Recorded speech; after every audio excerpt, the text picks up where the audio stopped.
Moro. Jos haluat vaurastua, niin sun pitää ymmärtää yksi asia. Se, kun me asutaan täällä Suomessa ja me ollaan totuttu vähän tämmöiseen niukkaan ajatteluun,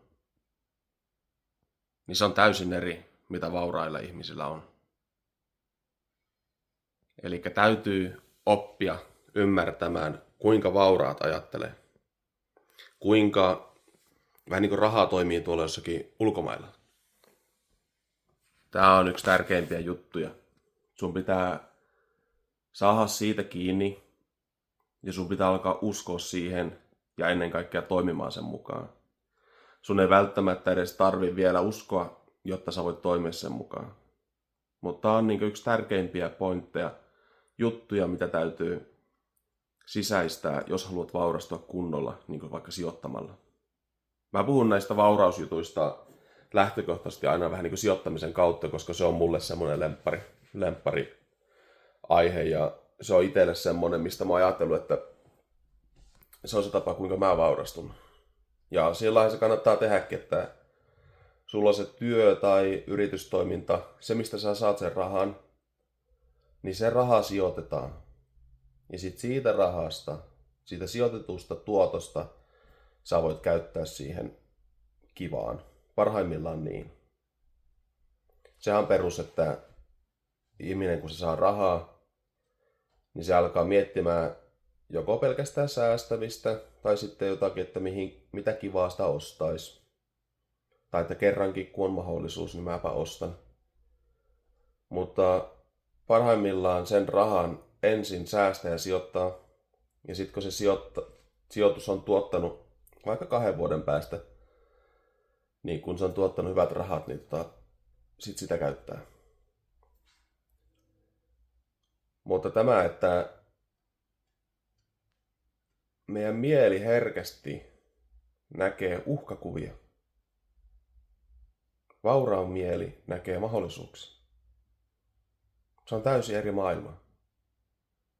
Ja se vauras mieli, se tarttuu niihin mahdollisuuksiin. Aivan sama tilanne. No vaikka nyt kryptomarkkina, nyt ajankohtainen. Todennäköisyyksien valossa se tulee vielä vähän tippumaan. Mutta semmoinen niin kuin kokematon, jolla ei ole vielä sitä vaurasta ajattelua, niin se pelkää. Ja se ehkä jää vähän niin kuin himmaamaan ja toivoo niin kuin aivan liian niin kuin alihintoja. Että se tippuu niin kuin liian alas se hinta.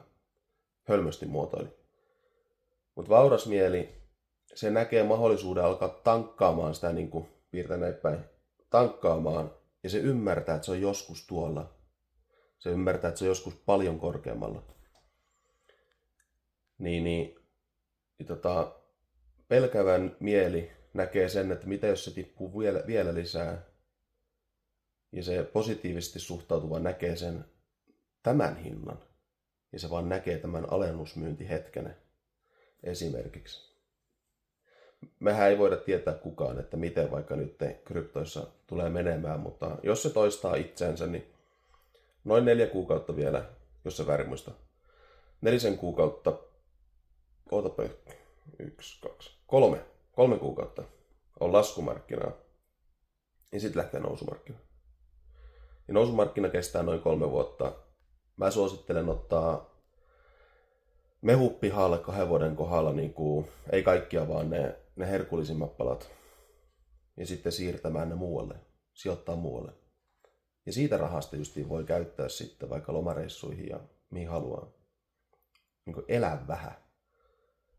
Mutta sitä on vaikea sanottaa, mutta se pitää kolahtaa niin kuin itselle ja tajuta se, että me eletään niukassa ympäristössä, niukasti ajattelevassa ympäristössä täällä Suomessa, ehkä vähän kateellisessa, katkerassa, niin tutustu siihen, miten vauraat ajattelee, mikä meininki niillä on.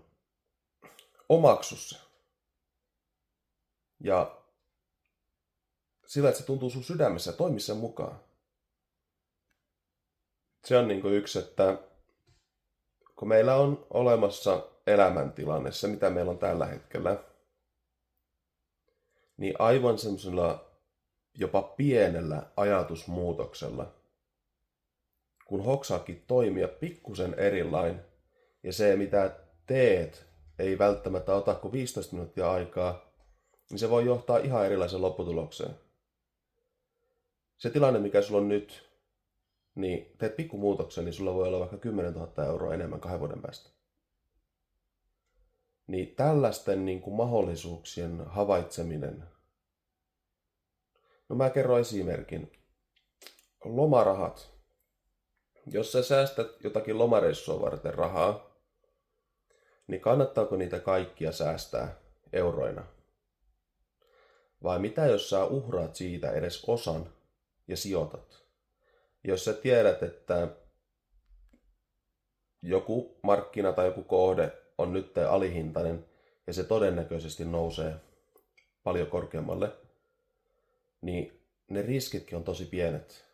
Ja mitä jos sä riskeeraat siitä sun potista vaan osan sinne, niin sä pienennät silläkin riskiä. Mutta sä mahdollistat itselle sillä sen, että sä voit tehdä sen tuoton ja rahan sieltä. Sulla on sama raha käsissä, mutta eri lopputulos. Viime aikoina mä oon fiilistellyt semmoista tai havainnut miettiväni, että kyse on ennen kaikkea priorisoinnista. Meidän talouksien läpi virtaa suunnilleen saman verran rahaa vuosittain. Kaikilla on suunnilleen samaa luokkaa palkka, vaikka jollakin olisi isompi, niin sitä verotetaan niin pahasti, että karkeasti saman verran virtaa rahaa meidän talouksien läpi. Mutta se, että miten sen priorisoi, mihin sitä käyttää sitä rahaa, niin se vaikuttaa siihen lopputulokseen. Ja täytyy alkaa näkee niitä mahdollisuuksia. Ja se vaikuttaa siihen priorisointiin. Jos sä oot just nyt ajatellut, että ei vitsi, mäpä käytän vaikka 2 tonnia tuohon kivaan juttuun. Mitä jos sä sijoitatkin sen 2 tonnia ja otat sen 2 tonnia pihalle 4 tonnin kerran vaikka jonkun ajan päästä? Eikö se ole paljon fiksumpaa? Tee se sitten se kiva juttu. Ja tähän kun sitoutuu tekemään tämmöistä, että se ei ole vaan se yksi kerta, että jos sä vaikka saatutkin epäonnistumaan sillä yhdellä kerralla, niin sit lopetat, niin sehän on se virhe. Mutta jos sä sitoudut elämään sillain, että sä toimit aina niin ainakin oman kokemuksen mukaan niin valtaosa niistä niin kuin onnistuu. Ja ne, mitkä ei onnistu, niin niistä oppii tosi paljon. Ja ne auttaa muovaamaan sitä omaa toimintatapaa sen mukaiseksi, että niitä jatkossa ei tee virheitä.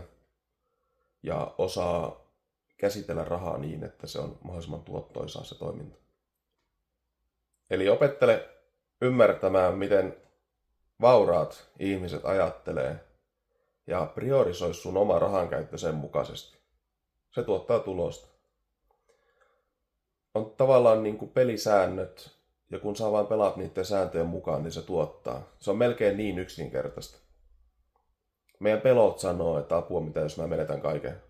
Mutta jos sä sitoudut siihen, niin se alkaa tuottaa, koska se peli on sellainen, että se tuottaa. Se on tehty sellaiseksi, että se tuottaa. Kiitos ja palataan taas.